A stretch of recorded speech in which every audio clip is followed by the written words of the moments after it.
Air tumpah. Ni lah balik. Tak apa.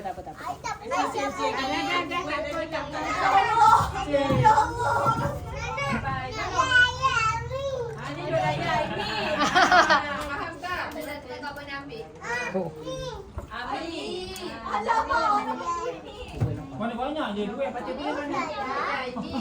Makin nak. Makin.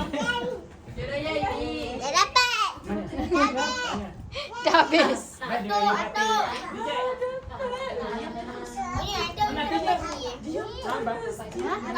Kita nak apa? Balik dulu.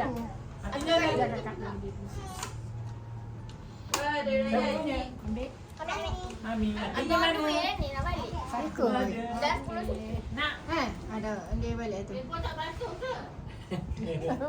Dah tu, dah dapat dah ambil Dah dah. diam dah dapat duit lagi. Kek. Mulai fast track. Tapi jangan ikat tapi duit lagi. Anak orang kaya tu dia tinggal. Ya Allah, Aiminah. Busy ni tu busy ni. Ayan, ambil duit aja. Pecah hatu punya. Pecah hatu punya. Ya, ambil duit aja. Terima kasih.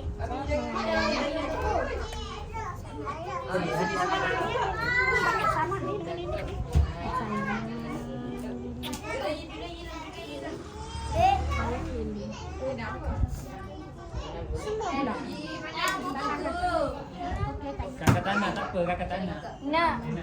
Nak.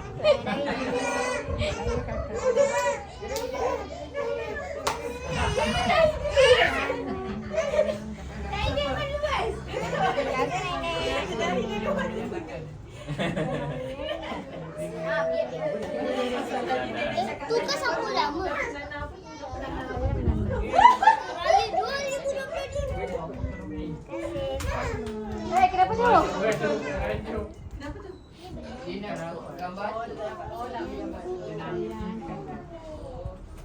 Dia nak ambil gambar. Yang mana yang ke bawah tu ke yang tu? Aimin dah ambil tu dekat nenek. Yang. Tiba-tiba tengok gambar tu. Okey. Dekat apa? Mana Aimin? Aimi, cepat dulu ni. Aimi. Sayang abang.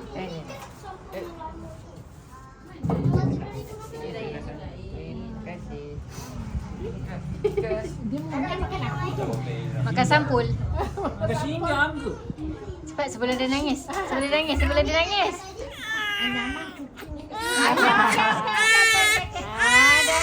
Dah.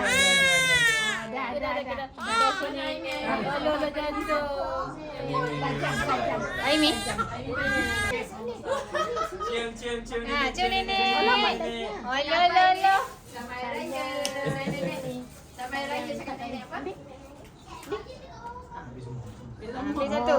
Wah. Cakap apa dengan nenek? Bagaimana? Terima kasih. Terima kasih. Bagi parti duit raya. Dah reject pakai punya.